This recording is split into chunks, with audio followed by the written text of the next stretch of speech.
Hello বন্ধুরা, কেমন আছো তোমরা সবাই? আশা করি সবাই অনেক ভালো আছো। দেখো, টুনি পাখির আমের বাসা। একটা আমের খোসার মধ্যে টুনি পাখিরা বাসা বানিয়েছে। বাসাটা অনেক সুন্দর, তাই না বন্ধুরা, বলো? টুনি বউ, আমাদের আমের বাসাটা অনেক ভালো হয়েছে। কি সুন্দর দেখতে হয়েছে, ফুল গাছগুলো ভীষণ সুন্দর। আমার তো দারুণ খুশি লাগছে। হ্যাঁ টুনি বর, আমাদের বাসাটা আসলেই অনেক সুন্দর হয়েছে, আমের বাসা। কিন্তু এখন তো কিছু খাবার খেতে হবে, আমার অনেক ক্ষুধা লেগেছে। চলো জঙ্গলে গিয়ে মাছ খুঁজে আনি, মাছ রান্না করি। হ্যাঁ টুনি বউ, আমারও মাছ খেতে ইচ্ছে করছে, চলো যাই। টুনি পাখিরা জঙ্গলের মধ্যে গিয়ে একটা নদীর পাশে বসে মাছ খুঁজছিল। যদি একটা মাছ পাওয়া যায় তাহলে সেটা রান্না করে খাবে। তবে এমন সময় একটা শাকচুন্নির দেখা পেল। টুনি পাখিরা অনেক ভয় পেয়ে গেল বন্ধুরা শাকচুন্নিকে দেখে। কে রে তোরা হতচ্ছাড়া, আমার জায়গায় এসেছিস? তোদের কি ভয় নেই? এই নদী আমার, এই জঙ্গল আমার, আমি এখানে রাজত্ব করি। কেন এসেছিস তোরা? দেব তো এখন ঘাড় মোটকে। আমাদের মেরো না, আমরা জঙ্গলে খাবারের সন্ধানে এসেছি। হ্যাঁ, আমরা খুব গরিব, একটা আমের ভেতরে বাসা বানিয়ে থাকি। খাবারের সন্ধানে এখানে এসেছি। মাছ ভাজা খেতে ইচ্ছে করছিল, তাই নদীর পাড়ে মাছ খুঁজতে এসেছি। আহারে বেচারা, না জানি কতদিন মাছ ভাজা খাসনি। দাঁড়া, আমি তোদের মাছ ভাজা খাওয়ার ব্যবস্থা করছি।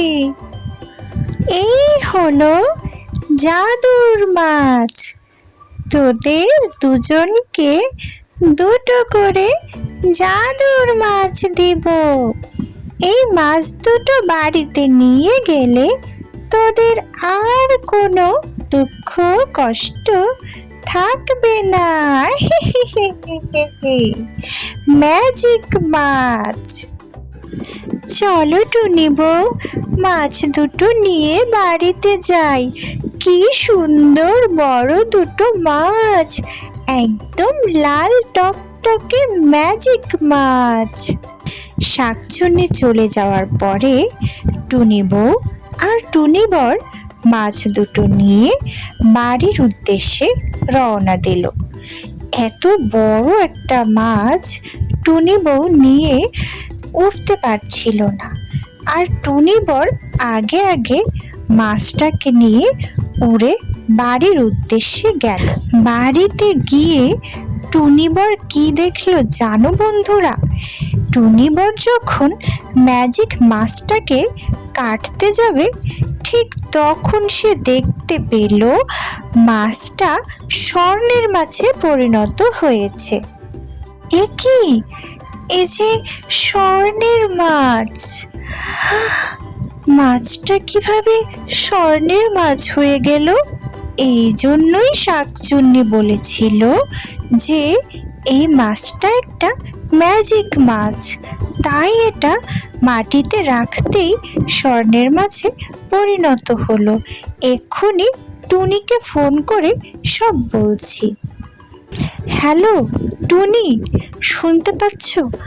আমার সেই ম্যাজিক মাছটা স্বর্ণের মাছ হয়ে গেছে। টুনি, তুমি তাড়াতাড়ি বাসায় ফিরে এসে দেখে যাও মাছটা কেমন স্বর্ণের মাছ হয়ে গেল। টুনি, আমি যেই মাছটা কাটতে যাব তাই এটা এর রূপ পরিবর্তন করলো।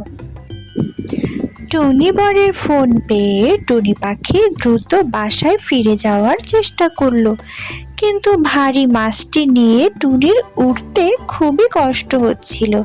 সে ভারী মাছটিকে নিয়ে ধীরে ধীরে বাসার উদ্দেশ্যে উড়ে যেতে থাকলো। বন্ধুরা, জঙ্গলের মধ্য দিয়ে নদীর উপর দিয়ে সে জাদুর সেই ভারী মাছটি নিয়ে ধীরে ধীরে বাসার উদ্দেশ্যে গেল।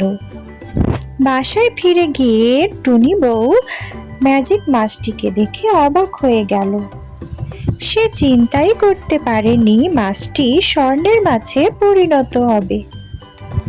মাটিতে রাখলেই মাছটি স্বর্ণের মাছ হয়ে যায়। টুনি বউয়ের হাতে থাকা মাছটিও যখন মাটিতে রাখলো, তখন সেই মাছটিও স্বর্ণের মাছ হয়ে গেল। এ কি টুনি বউ, তোমার মাছটিও মাটিতে রাখতে এটাও তো স্বর্ণের মাছ হয়ে গেল। এ তো অনেক অবাক করা বিষয় টুনি বউ। দেখো, দুটি মাছই ম্যাজিক মাছ, আর ম্যাজিক মাছ দুটো মাটিতে রাখতেই স্বর্ণের মাছ হয়ে গেল। হ্যাঁ টুনি বর, শাকচুন্নি তাহলে ঠিক কথাই বলেছিল যে মাছ দুটি ম্যাজিক মাছ। এখন মাছ ভাজা কিভাবে খাবো? এই দুটোকে বাজারে বিক্রি করে তারপর মাছ কিনে আনতে হবে। হা হা হা হা হা, জানতাম তোরা অবাক হবি, তাই আমিও তোদের পিছন পিছন চলে আসলাম। তোরা অনেক গরিব, আমের মধ্যে ঘর বানিয়ে থাকিস, তাই বাছা ধন তোদের উপরে আমার মায়া হলো। এই মাছ দুটো বাজারে বিক্রি করলে তোরা অনেক টাকা পাবি, আর প্রতিদিন মাছ কিনে খেতে পাবি। তোদের আর কোনো দুঃখ কষ্ট থাকবে না। বন্ধুরা, স্বর্ণের মাছ দুটো বাজারে বিক্রি করে টুনি বউ আর টুনি বর অনেক টাকা পেল। তারা নতুন একটি বাড়ি করলো, সুন্দর একটি বাড়ি। তারপরে সুখে শান্তিতে বাস করতে লাগলো। গল্পটি ভালো লাগলে লাইক করো, সাবস্ক্রাইব করো। বন্ধুরা, তোমরা সবাই ভালো থেকো। Tata, bye bye.